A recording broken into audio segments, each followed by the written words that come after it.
Incorporating information about your person into the care plan.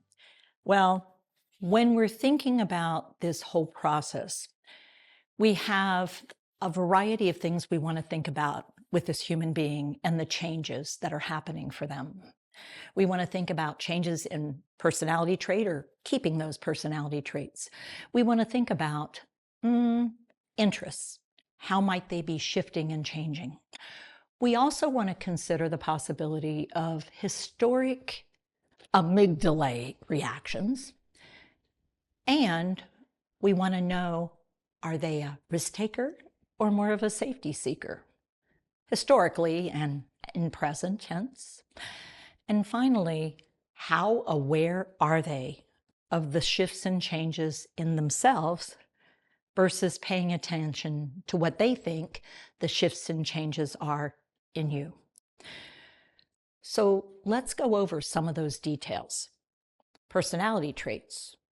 Things like, are you more of an introvert or an extrovert?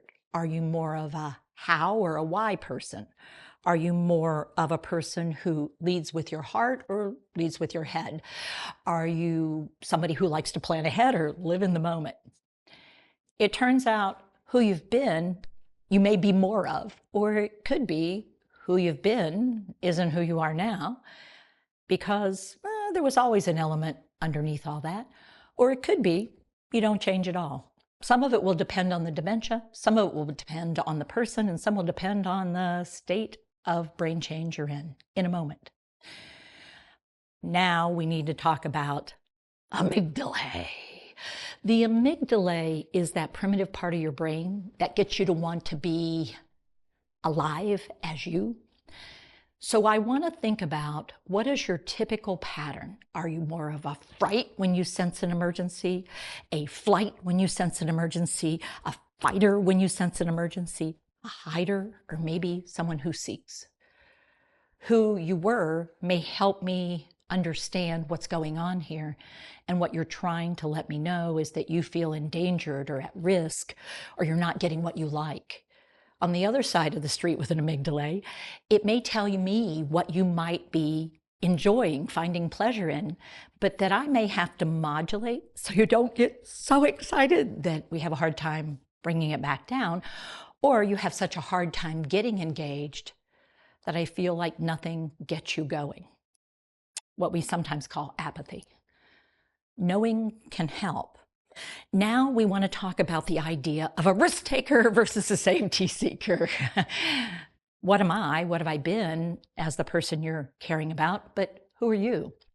And it's important to note the difference between you trying to keep me safe and you being okay with yourself being a risk taker, and vice versa.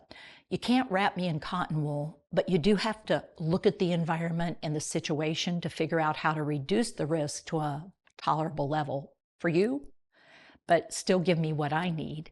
And if I'm safety seeking, giving me opportunities that aren't too threatening, but do allow me to use the wings I have as long as I have them.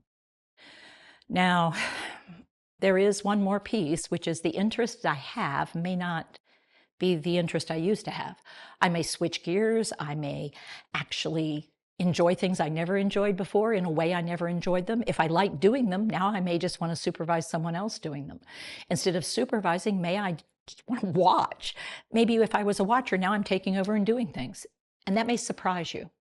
Don't let your surprise stop my engagement, but note it, because it's a changing, living care plan that both of us are trying to figure out.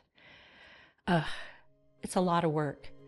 So pause if it gets to be too much and get the right support in place for both of you.